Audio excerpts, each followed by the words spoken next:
Գյորջյան Կասկադ 60 ամիս փուլային վճարում բազմաթիվ առավելություններ։ Ժողովուրդ ձեր խորովածը անուշ հույսով եմ որ գոնե խրատվեցիք էլի մեր այս ղեկավարի հերթական ստին հավատալով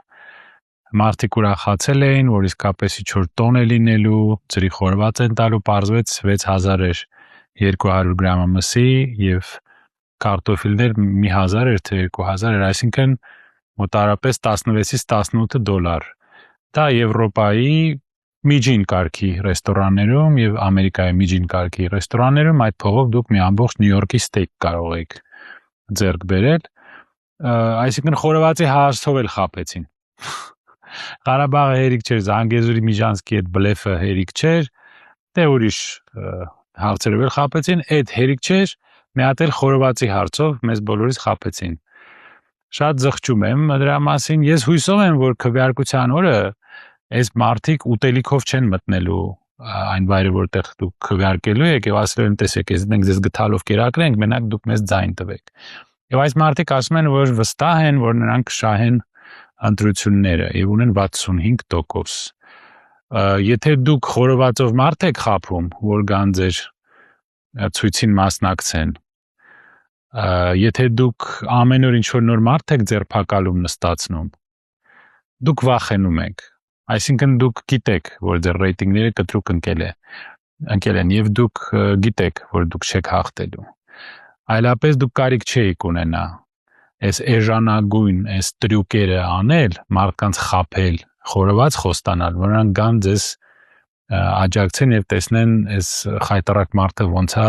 թմբուկներ նվագում որից ես հույսով եմ ձեր երաշտական լսողությունը չի վնասվել դուք վախեցած եք դուք գիտեք դուք ինչ եք արել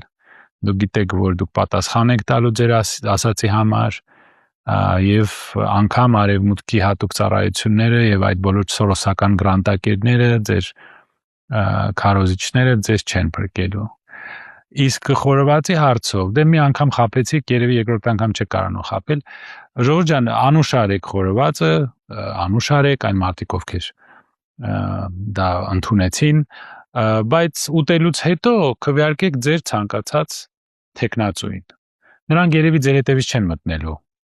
ընտրական վայրերը եւ չեն ստիպելու ձեզ որ դուք նկարեք ձեր քվեաթերթիկը չնայած որոշ դեպքերում կարող անեն խորովածը անուշար եք բայց ընտրեք այն մարդում ում իսկապես աջակցում եք ոչ թե ստամոքսով այլ ձեր գիտակցությամբ մեր հայրենիքի հարցն է կանգնած մի քանի ամիս հետո ես այս մարդը ընդունվի մի քանի ամիս հետո Սյունիքում բացվելու է եւ Զանգեզուրի Միջանցքը եւ ադրբեջանցիները վերադառնալու են մենք Հայաստան չենք ունենալու դե մտածեք ինչն է կարևոր խորովածը թե Սյունիքը դուք որոշեք